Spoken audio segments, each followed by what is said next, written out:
こんばんは。フォレックス TV ニューヨークのレミです。2月5日火曜日の為替レポートニューヨークレビューをお伝えします。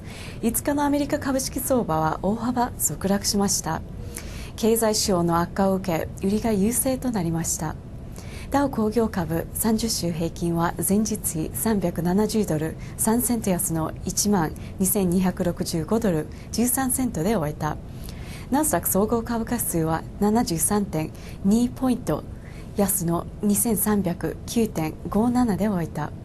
今朝発表された1月のサプライマネジメント協会 ISM の非製造業景況感指数は 41.9 と前月から 12.5 ポイント低下しました。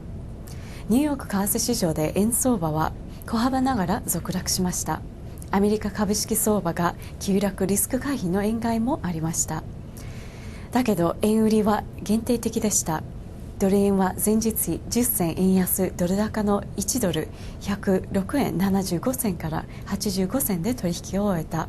また円は対ユーロで反発しました。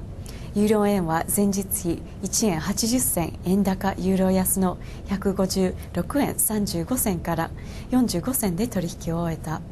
それではトムソンファイナンシャルのピーター・ワトキンスさんとのインタビューをご覧ください。Well, in today's session, we're starting to see a slight shift in the forex market. Euro dollar hit a low today at 1.4623, and we saw U.S. equities plunge, but dollar yen has been hovering around 107 in the afternoon session. So, Peter, if we could first start out by talking about what's supporting the U.S. dollar in today's session.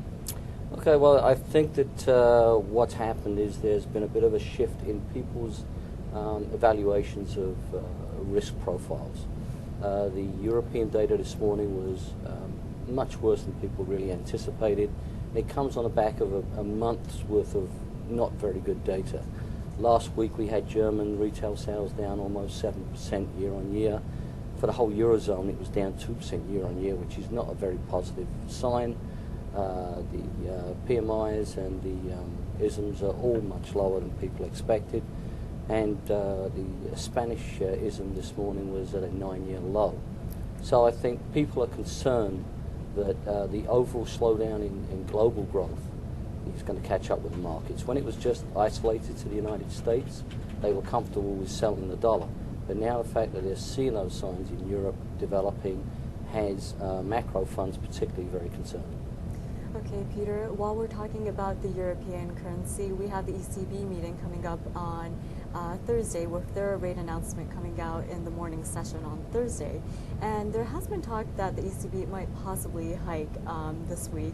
Peter, what do you think about that? And do you expect to see more upside for Eurodollar? Okay, well, right off the bat, I think there's a little dichotomy in the markets.